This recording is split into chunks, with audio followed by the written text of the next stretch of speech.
You want to leave. You want to leave the city as an actor. And English.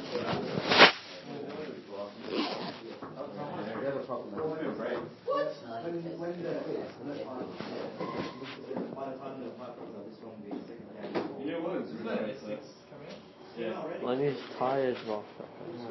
He doesn't want to do school. What is it? Thank you. Just do the rolls there. Thanks. What? Oh, why? Oh, yeah.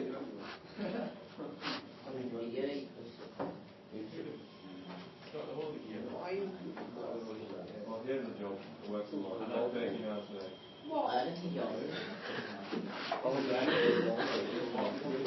What kind of video content is it?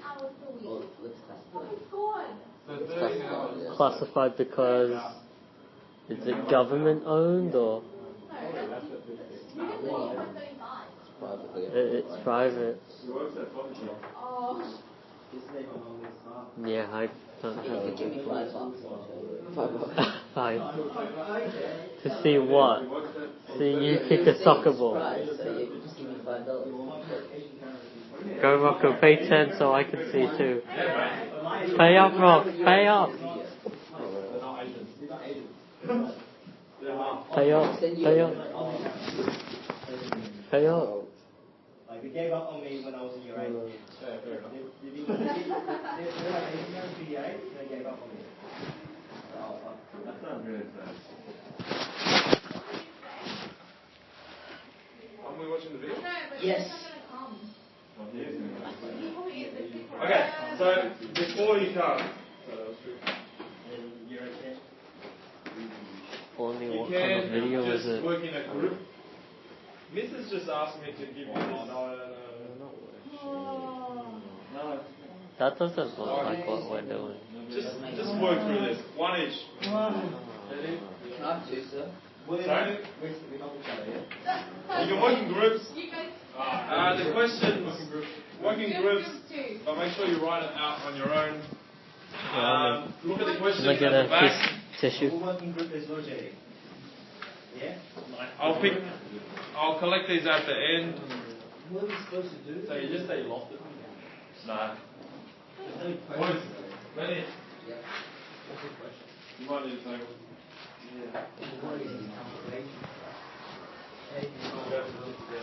Back again.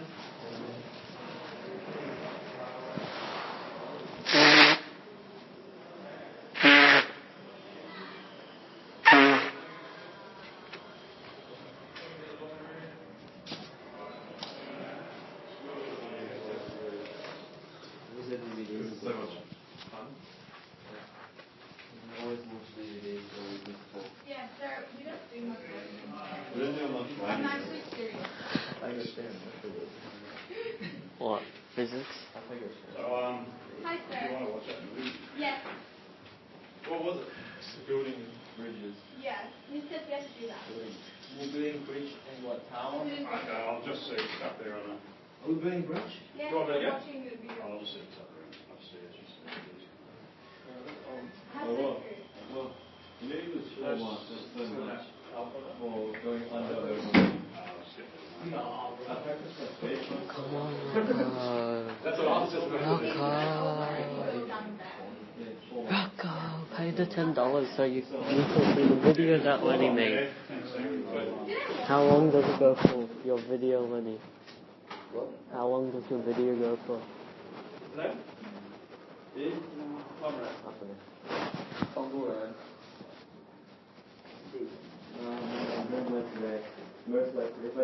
What's it about? How many words do you have? Is it dodgy? No, I read really slowly. Is it illegal? Okay, what is it then?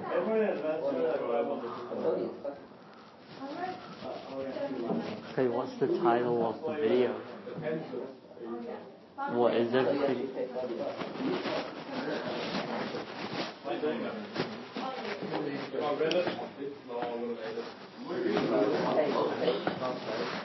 I don't even know.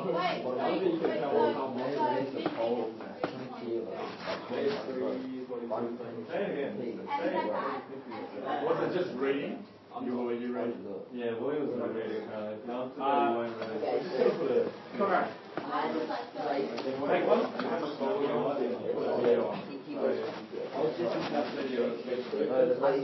Probably won't get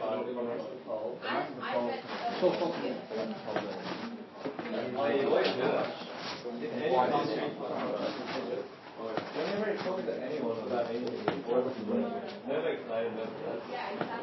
Yeah, you can put some. It's nice though. It's always like even when it's talking normally. I was really nervous, and I still went like pressing up these stuff. What was this one? Yeah. Everyone's nervous, but they're so nervous. Everyone's nervous. Everyone's doing well in there. That's you, Rocco. I think it's always going to be. Yeah. I think it's Even if I found my time, strangely, all the guys in the grade. I mean, just to get at least 12. Well, oh yeah. All the topics is 12, because I think you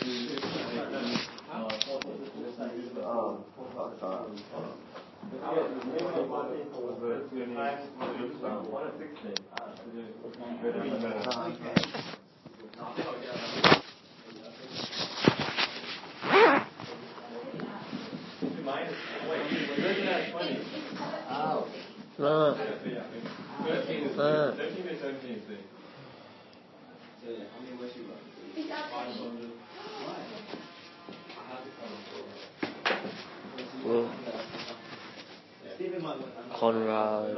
Hey. Well, you read 490. No, I didn't practice it. Well, I used to read I read kind of fast when I go up. That's probably If you read slowly, you need about 630 words. Yeah. To read slowly. If you read slowly, I had 630 words. I read relatively like average to slow, and I went 2 seconds slow. So over? Under.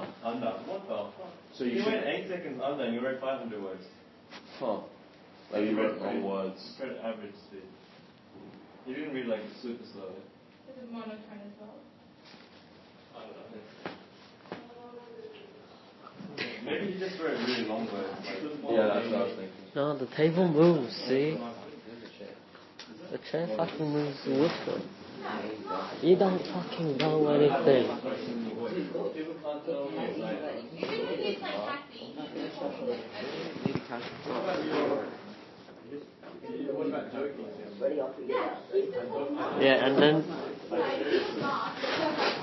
is the video on your iPod, Lenny? You don't. You need to have some kind of sense of humor.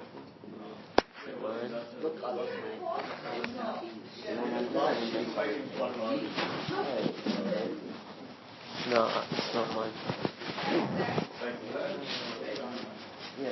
You're already experienced with the mentoring. There's a I just got it on email. I'm not a 3 month. Awesome. Why, you in India? Yeah. I know what you mean. Yeah, with you, that's what we hear. Awesome. Mentoring's useless.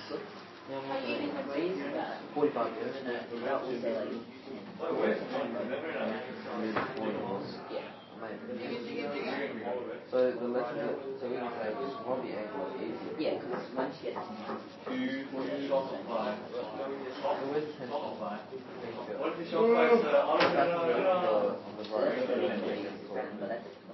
You'll never know. Copyright from Paris. I'm trying to stop it.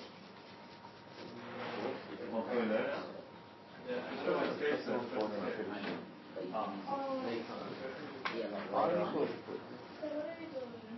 Origin of Charlotte.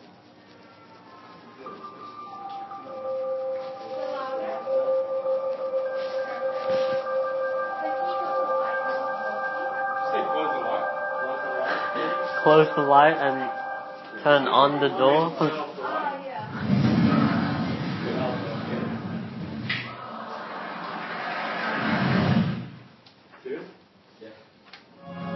Lenny, can you see? Yeah, I can see. Oh, what's the name of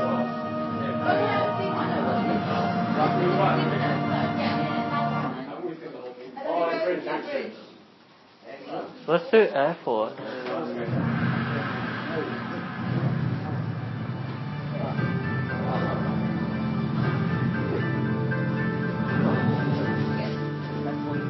The Akashi-Kaikyo Bridge in Japan is the world's longest suspension bridge. It spans a waterway 4 kilometers wide that is designed to withstand powerful typhoons, tsunami, and earthquakes. That's bullshit. If like a fucking plane goes into that thing's gonna fall down. It is the pinnacle of bridge engineering.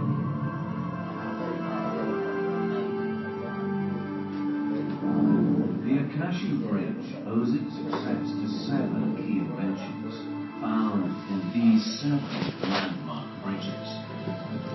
Because 7's a lucky number. At the heart of each bridge lies a major technological innovation that allowed engineers to span ever wider chasms. One by one, traveling up the scale, will reveal the incredible stories behind these structures and the inventions that allow them to grow ever longer. 7 ingenious leaps forward that enabled bridges to evolve from big to bigger into the world's biggest.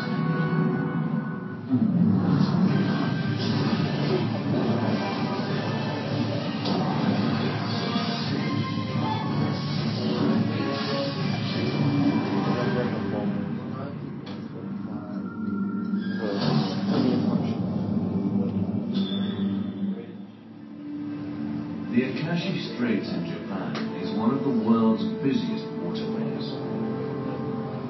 It links Kobe on the mainland with Japan's densely populated outer islands. To create a bridge long enough and strong enough to span this gap, the Japanese pushed technology to its limits.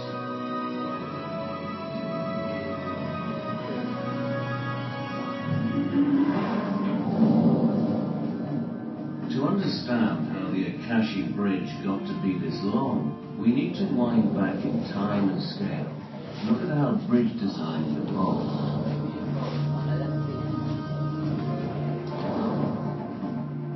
Our journey begins in 18th century England, with a bridge just 30 meters long, built from a new wonder material.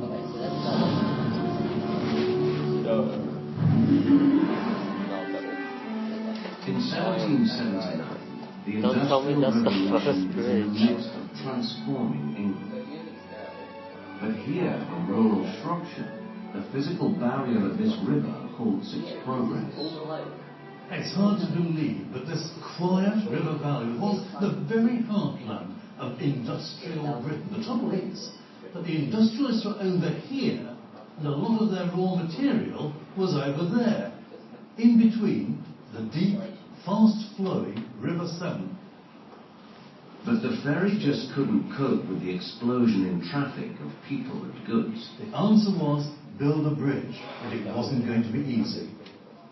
The river's only 30 meters across, but this was a critical distance for the bridge builders at the time.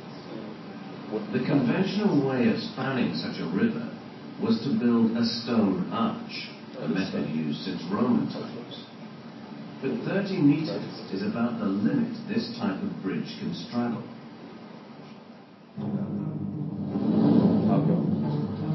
To make a stone arch wider, it must also be made higher to preserve the semicircular shape that provides its strength. But enlarging the arch comes at a cost. To To double its size, the bridge builder must use 8 times the amount of stone. But the arch cannot bear this extra load, and the bridge collapses under its own weight.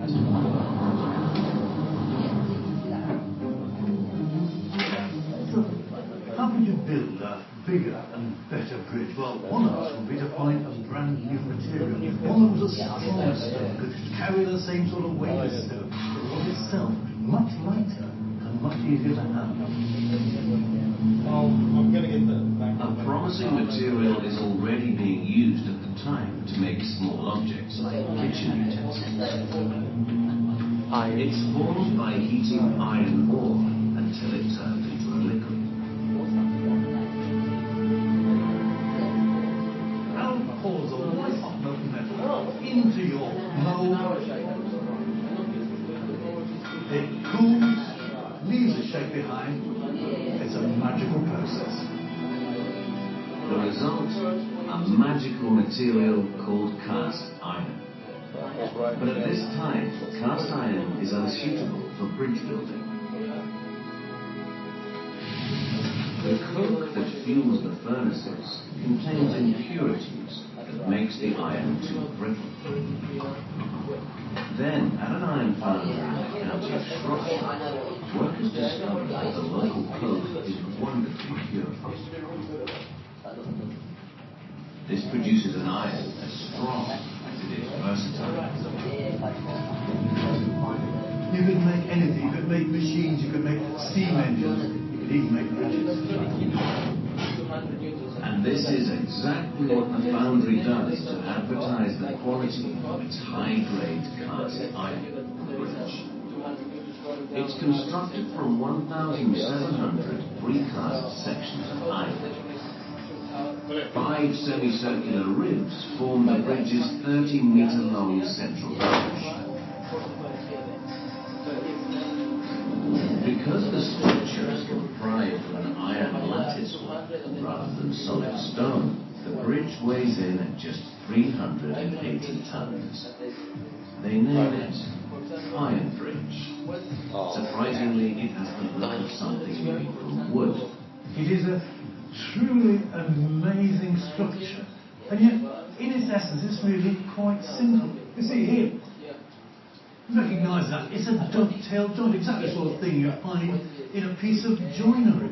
This was woodworking on a grand scale using iron instead of timber, but it worked. It was a huge success.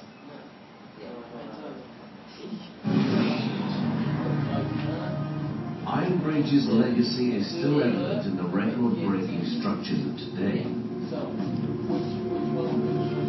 When Japanese engineers plan the biggest suspension bridge in the world, they know they must find a way to keep it as light as possible. So, like Iron Bridge before it, they construct the Akashi Bridge from prefabricated components arranged in a latticework. And yet this lightweight structure still contains over 250,000 tons of steel. However, steel has a major drawback. It rusts. Structural engineer Professor Alan Burton knows this bridge's vulnerabilities. Typhoons pass through each year, and the marine environment makes corrosion a major issue for the whole structure.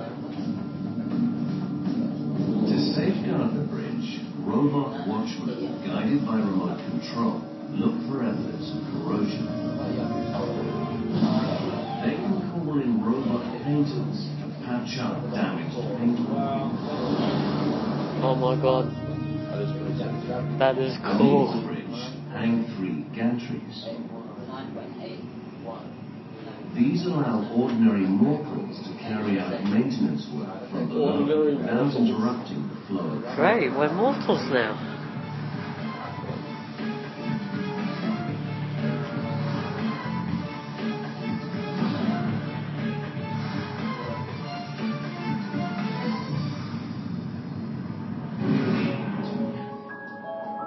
Iron Bridge proves that by using iron rather than stone, engineers can build their bridges beyond 30 meters.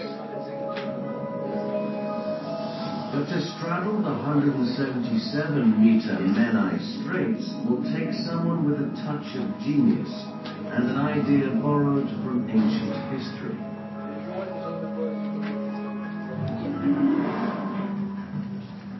In the 19th century, the Menai Straits in Wales forms a formidable obstacle for people travelling to Ireland. The engineer given the job of spanning this treacherous waterway is Thomas Telford, a 62-year-old self-taught Scot. By the time he arrived at Menai, Telford had a reputation as one of the finest civil engineers in Britain, to be given this huge job to improve the main coaching route between Britain and Ireland. Telford considers constructing an arched bridge from cast iron. But he would have to use scaffolding to support the arch while it's being built. This would block the movement of ships along the busy waterway. The planners don't accept this, so Telford goes back to the first principles of bridge design.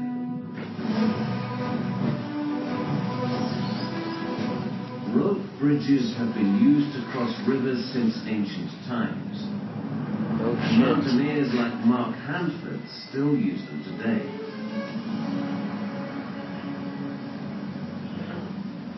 So the most crucial thing in any form of bridge is the anchor point. So we've got the tree as a solid anchor. Without these anchors, the whole bridge is going to collapse. Next, they pull the ropes taut. Stop. Hold it there. The bottom rope carries the load. The top ropes are for holding onto. Once you get a string design, it'll be great. These are really good, though. Yeah. Cool. It'll self-support and... Tying them together forms a rudimentary suspension bridge.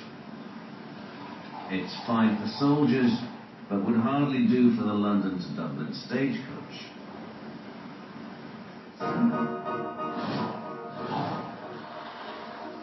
Adding planks of wood to form a deck makes the bridge easier to cross. And iron chains allow it to carry heavier loads, but the deck still sags. To build a truly modern suspension bridge, the engineers must find a way to flatten the sagging deck. The answer is to suspend it from stone towers. Then extend the ropes downwards to level the deck. Telford now has a design that can bridge the Menai Straits. But he still has the problem of securing the chains at each end. If you think of pulling down that chain, it's going to give unless it's really firmly anchored. And that was Telford's challenge. Somehow, Telford must anchor the chains not to the trees, but deep into the rocky banks on either side of the straits. To do so, workers blast their way through the rock to create an 18-meter-long tunnel. At the end of the tunnel, they position strong iron frames. The end of the chains thread into the tunnel and are secured to the frames with 3-meter-long bolts. Metal braces wedge the bolts and frames firmly into the cabin. The only way this anchorage can fail is if the rock gives way. Telford triumphs. The new bridge helped reduce the journey time from London to Dublin by 9 hours. His anchorages have held the 177-meter deck in place for over 180 years.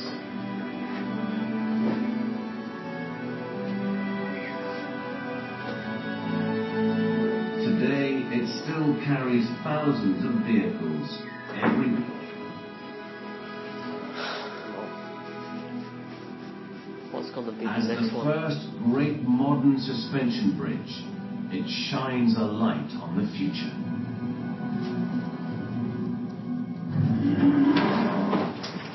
In Japan, engineers face an even greater challenge when anchoring the Akashi suspension bridge.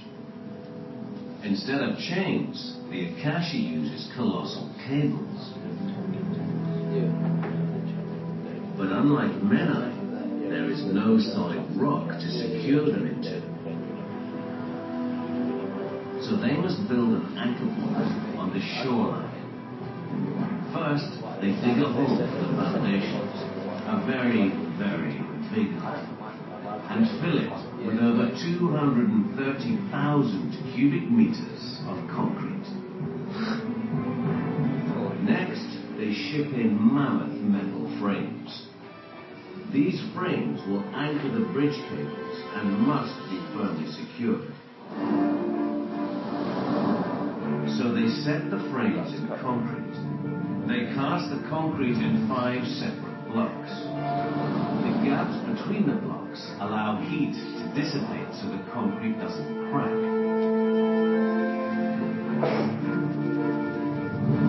Once set, they fill the gaps to make a solid concrete block over 15 meters high. It also extends about 60 meters below the ground. So in fact here we have something which is more like an iceberg. You can only see the tip of what is actually going on. Telford's suspension bridge across the Menai Straits introduces bridge designers to a new approach to building big. But in 1851, when American engineers are challenged to span the 250-meter-wide gorge at Niagara Falls, their suspension bridge would have to carry a 300-ton train. So strength becomes as big an issue as length. The massive chains on bridges like Telford's may look unbreakable, but any chain is only as strong as its weakest link, as one tragic accident would prove. In 1845, 300 people crowd together on a suspension bridge in the English town of Great Yarmouth. They gather to watch a circus stunt, a man in a barrel pulled by geese. As he approaches, the crowd cross to one side of the bridge for a better view. But the sudden shift in weight overburdens the chain. It snaps, and the deck plummets into the river. So many people 79 died. people drown. Oh no, that's why you take swimming lessons. 6 years later, the engineers charged with bridging the Niagara Gorge need something stronger than an iron chain to support their deck. Particularly since their bridge must bear the extra weight of a train. They know that iron can be made stronger if it's drawn out into a long, thin string of wire. Stretching material, turning it into a fibre or a wire, aligns the internal components within that material. You can get an impression of what's going on by looking at something like cotton wool.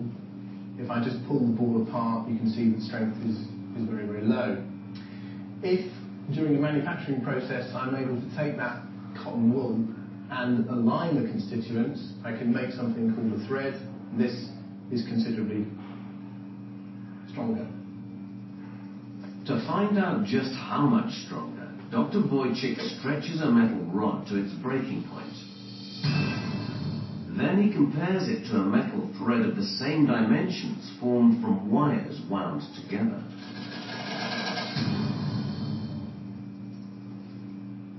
The results have shown that the rod broke around about 350 pounds of force, and the wire was much stronger at around about 450 pounds of force.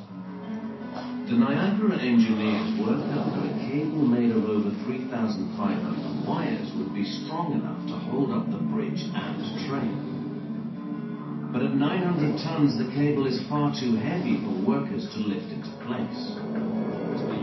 The solution: send the cable across 2 strands at a time. Engineers feed a loop of wire through a pulley and pull it across the gorge.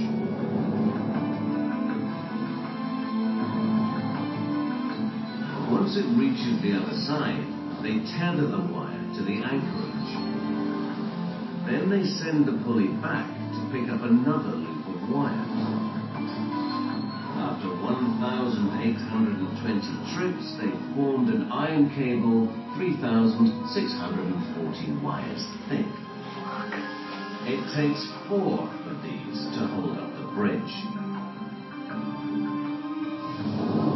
In 1855, the Niagara Bridge opens to carry its first train from the United States to Canada. Although the bridge has since been replaced, the idea of using cables to support the deck lives on.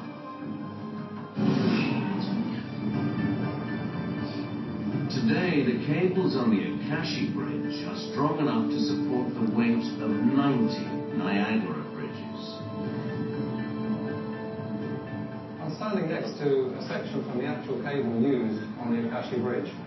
It's over 1 metre in diameter, and you can see it's made up of thousands of small wires. To get the wires from one bank to the other, they first fly a helicopter across with a pilot rope.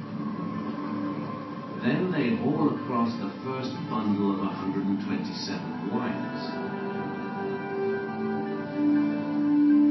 They shuttle 290 individual bundles from one bank to the other until there's enough to form the colossal cable.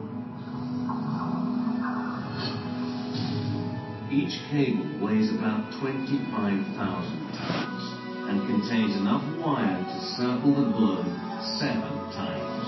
What the fuck?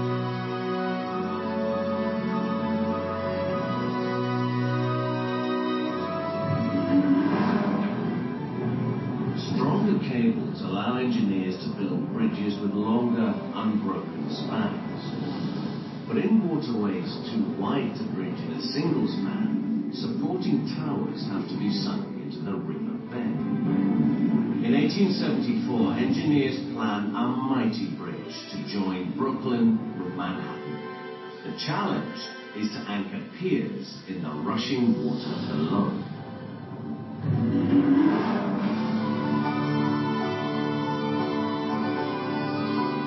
In the 19th century, New York is one of the fastest growing cities in America.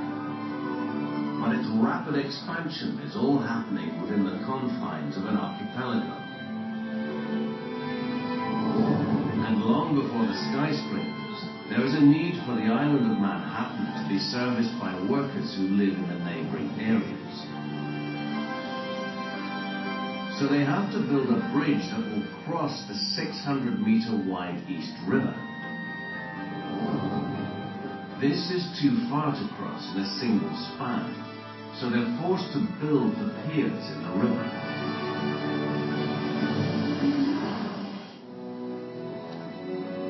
This fast-flowing stretch of water runs over 9 meters deep on the Manhattan side. 280. On the riverbed, layers of silt and sewage lie above the bedrock.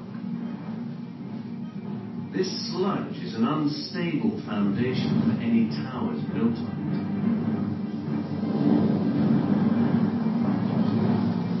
To dig through it and into the bedrock below, the men must work 24 meters underwater.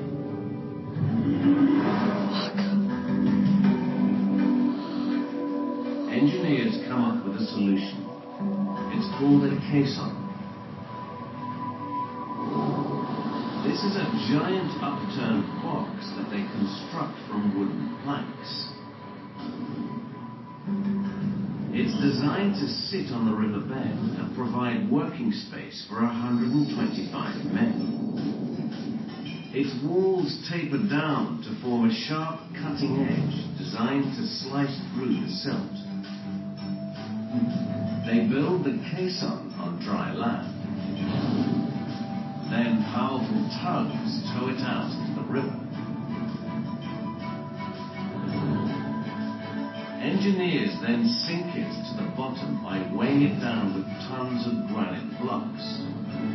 But before men men can work in it, the caisson must be drained and the water prevented from flooding back in. Engineer Peter Sluska explains.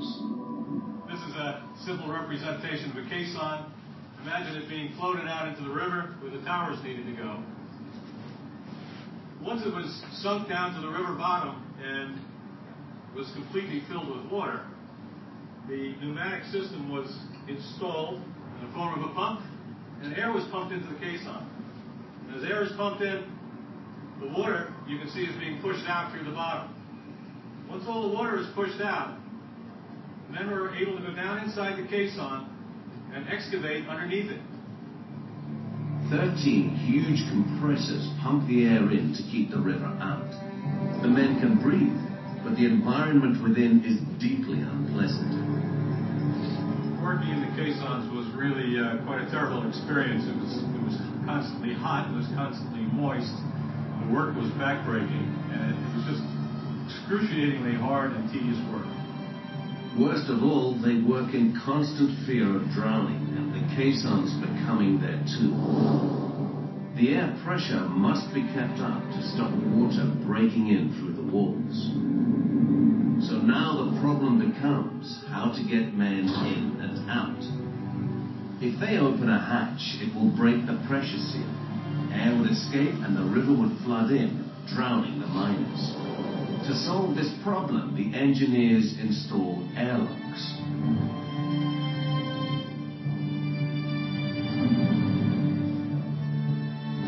Only one door at a time may be opened to maintain the vital air pressure.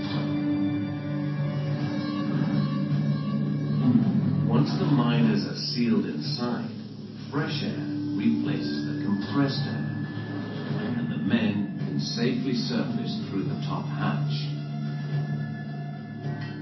When the workers get right down to the bedrock, they start filling each caisson with concrete. The caissons now form the foundations for the mighty towers above. On the 24th of May, 1883, Brooklyn Bridge is born. Its towers dwarf most other buildings on the New York skyline of the day.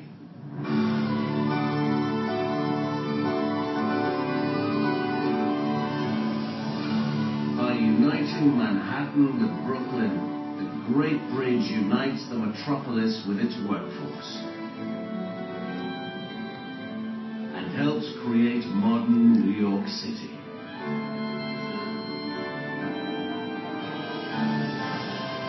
Every day, the Brooklyn Bridge carries over 140,000 vehicles and thousands more pedestrians. To this day, the Brooklyn Bridge remains an engineering masterpiece, as vital now as it was over a century ago.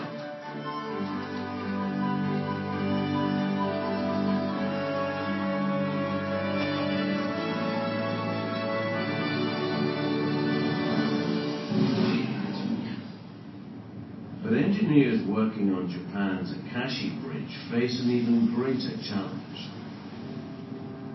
The foundations for the towers supporting their bridge must be laid in waters far deeper than New York's East River. They must put them 60 meters down in the Akashi Straits. Technological advances now allow for huge dredges to dig out the seabed foundations instead of risking the lives of miners. But the Japanese still use caissons to form their foundations. The caissons stand 70 meters tall and 80 meters wide, but they're made of steel rather than wood.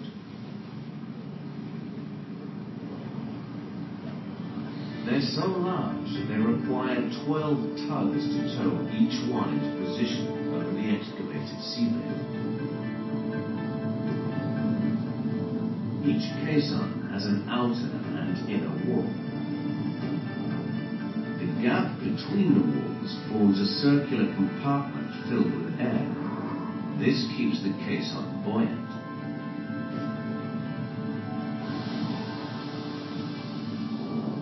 To sink it, engineers flood this compartment with seawater.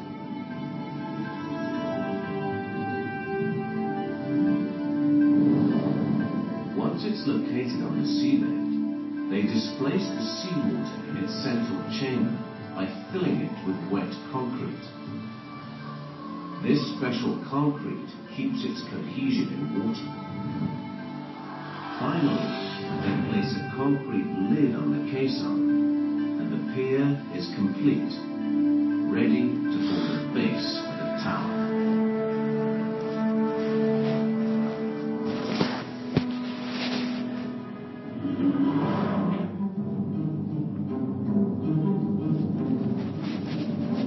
Caissons allow bridge builders to go longer by digging deeper. But when challenged to span the 1.6-kilometer wide Golden Gate Strait between the city of San Francisco and neighboring Marin County, they must find a way to build taller as well.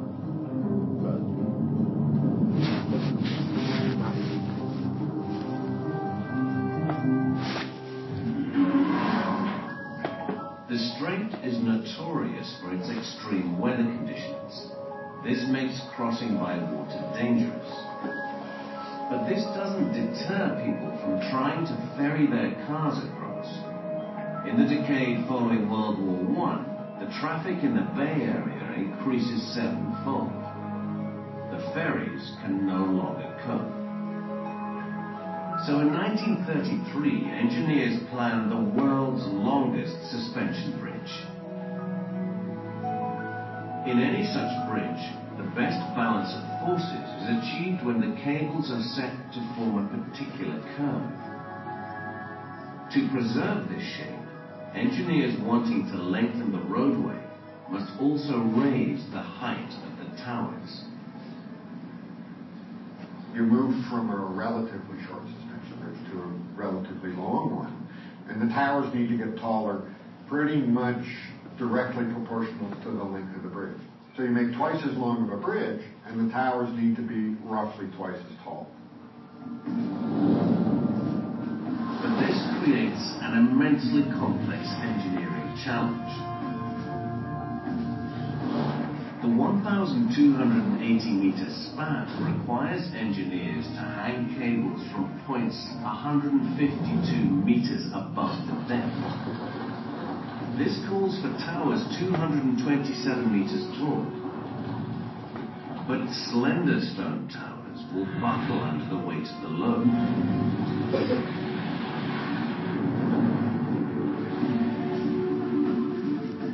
Another option is to build thicker towers.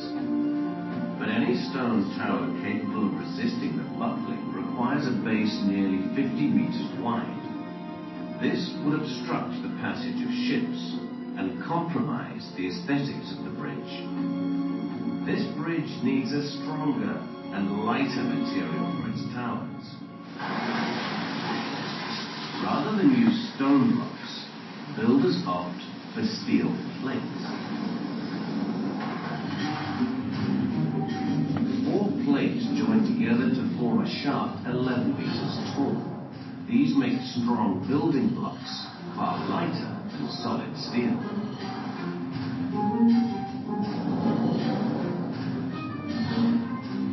Clustered together into cells, they form a sturdy honeycomb structure. A crane lifts the cells into place. Once it completes each section, the crane hoists itself up and begins again.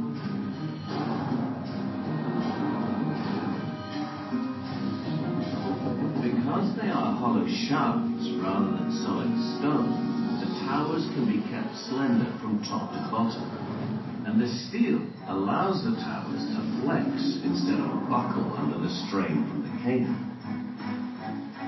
But as the towers rise, so do the risks. Someone must lock the cells together and install the rivets, over 1 million of them.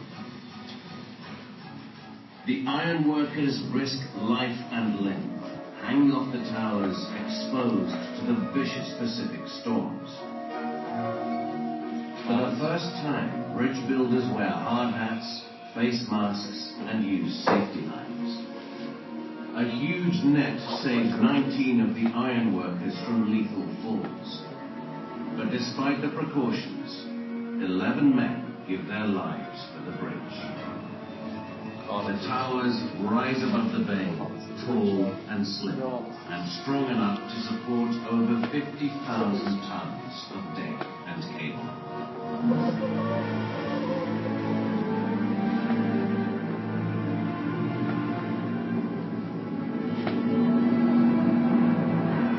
The bridge is a testament to the strength of steel and how it allows engineers to build ever higher. And in an era that saw steel-framed skyscrapers like the Empire State Building break records, the Golden Gate Bridge Towers were the tallest structures west of New York.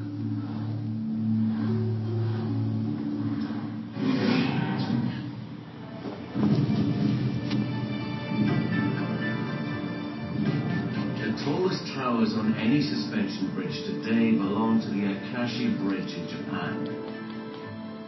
At 300 meters, they stand 70 meters taller than those of the Golden Gate Bridge. Each is comprised of 30 sections. Engineers grind and polish the top and bottom surface of each section until they are perfectly flat.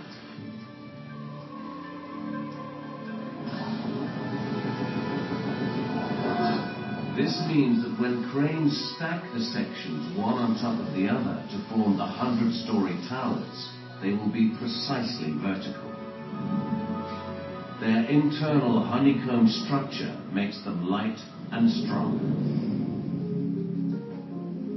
Well, I'm just climbing up, actually through the inner structure of one of the main towers.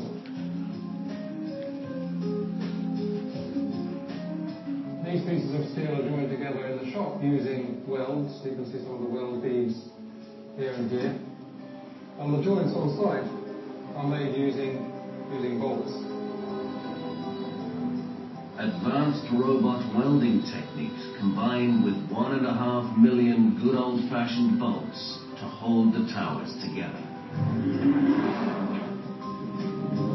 Building taller allows suspension bridges to span greater distances. But as their decks get longer, they're also more likely to twist and bend. They must now be designed to resist a particularly destructive force of nature: wind.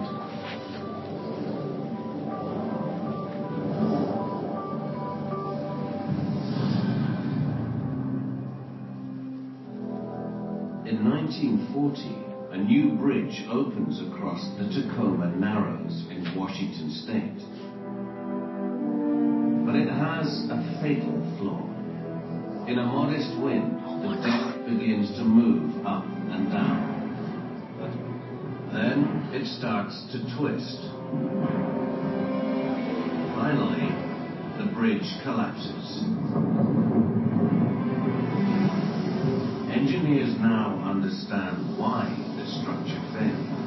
Aerodynamic instability has to do with the shape of the structure that the wind encounters as it blows across the bridge. A bridge deck with a flat side presents an obstacle to the wind. When a crosswind hits it, the flow of air is disturbed, causing eddies to form above and below the deck. These produce areas of varying pressures that either suck the deck up or push it down. Once the deck moves, the bridge flexes against it. The wind and the structure's movement actually interact with each other. It becomes a self-exciting phenomenon. It will build up the amplitude to the point where it will wreck itself, just as Tacoma Narrows did. One solution is to introduce a more streamlined profile to the sides of the deck to slice through the wind and channel it harmlessly over and under the roadway.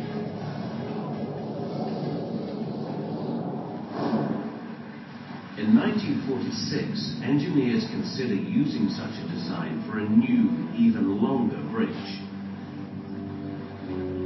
They have to span the 1.6-kilometer wide entrance to New York Harbor across the Verrazano Narrows. They expect the crossing to be so busy that the bridge must be able to accommodate 12 lanes of traffic split across 2 decks.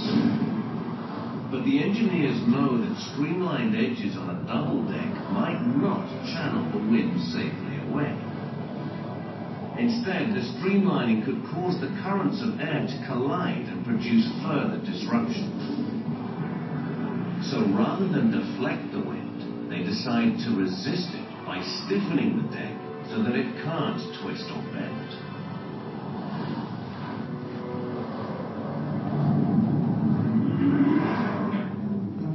The most effective way to do this is to enclose the decks in a great box. But they know a 2-kilometer-long steel box would be too heavy for the bridge's cables.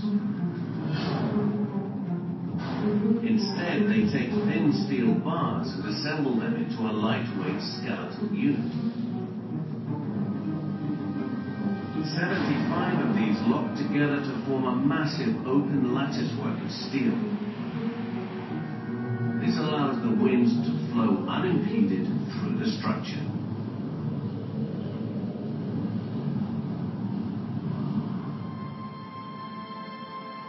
This unique design resists the powerful Atlantic storms and supports 12 lanes of traffic.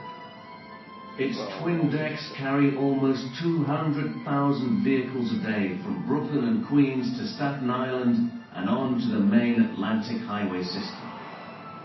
It's a remarkable achievement. This bridge supports 70% more load than the Golden Gate Bridge, which of course was its nearest equivalent at the time.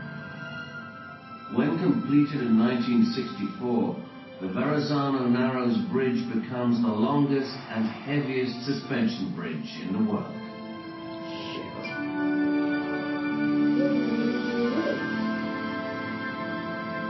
The bridge marks the gateway to New York Harbor and stands today as one of the city's landmark structures.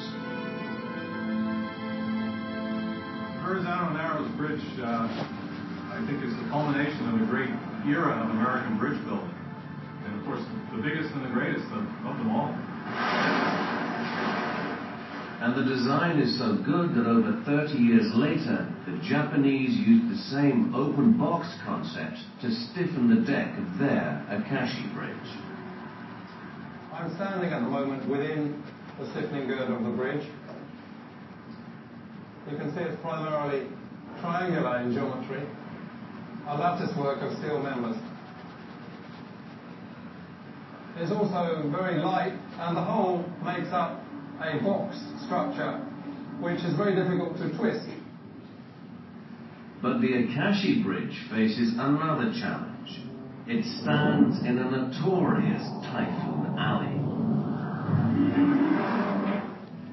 Japanese engineers must ensure the Akashi Bridge can withstand the worst nature can throw at it. So they build one of the world's biggest wind tunnels to explore its design limits. Even at 100th scale, the model of the bridge measures 40 meters. Huge fans generate the equivalent of 300-kilometer-an-hour winds, so the engineers can test and refine their design.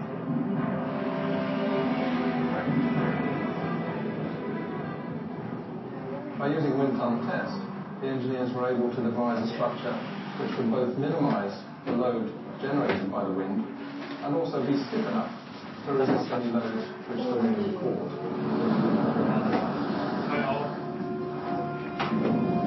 The wind tunnel test suggests they need to deflect the wind as well as stiffen against it. So they insert a massive steel beam just below the roadway. When a strong crosswind hits the beam, it gets redirected upward through a grill in the deck, neutralizing its destructive effect.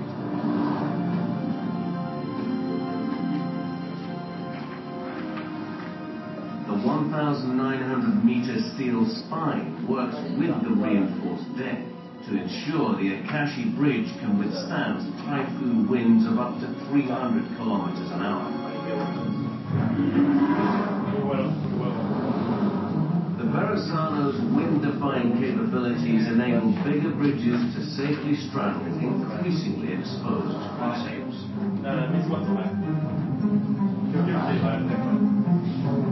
But to build the world's biggest suspension bridge, engineers must defeat a force of nature powerful enough to shake the structure's very foundations.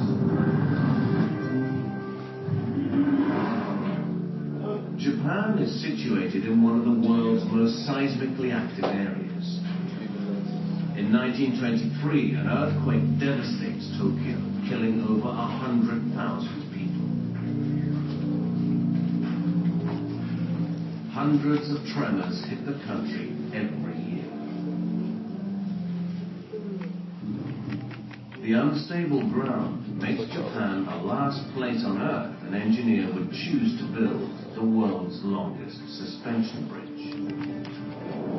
The ground beneath the suspension bridge is shaken by an earthquake. We could, in the worst case, for example, get a tower toppling over, obviously a catastrophic event.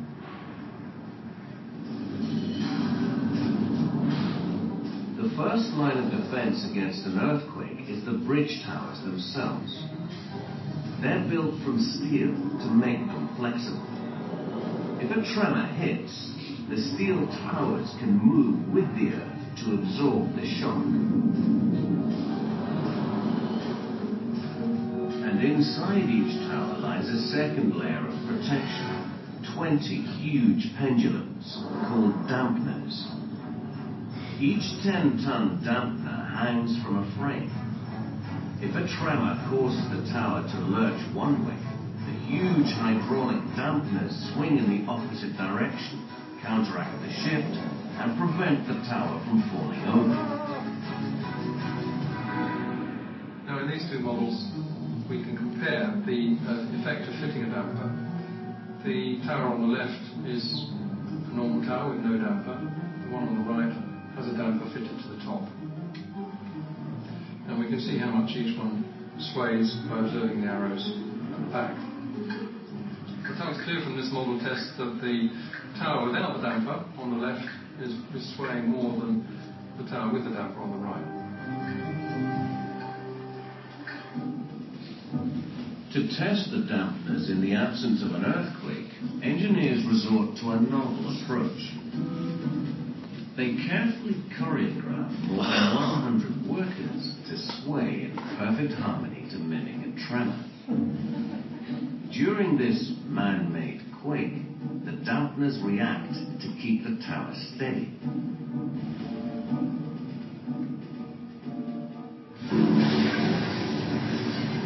But on January the 17th, 1995, nature tests the technology for real.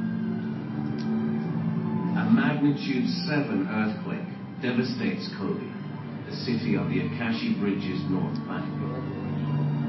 It kills over 6,000 people and destroys more than 100,000 buildings. But the Akashi Bridge survives, saved by its dampeners. It still bears the scar of that fateful day. The earthquake opens a fault line in the seabed directly under the bridge. This causes the ground and bridge towers to shift apart and stretches the bridge by over a meter. Engineers must fill this space with extra decking to join it to the shoreline. As a result of this earthquake, the longest bridge in the world became a little bit longer.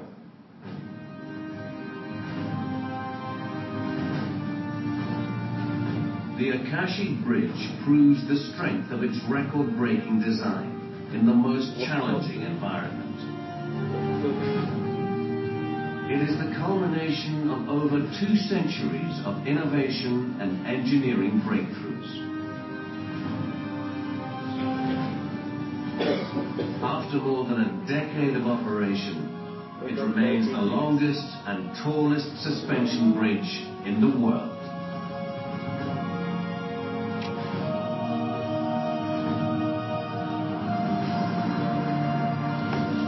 What are you doing, man? Playing with micros.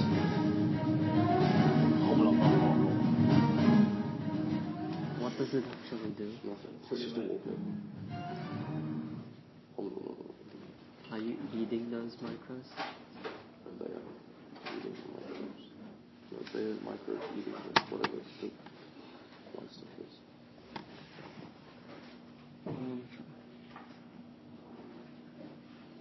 You have the top.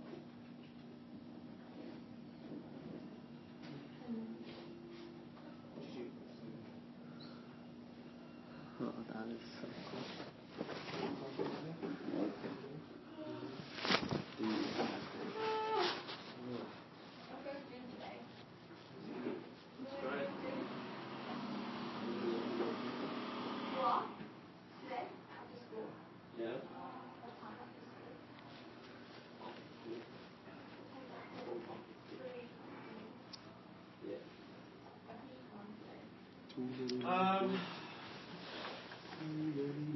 The bell's going to go.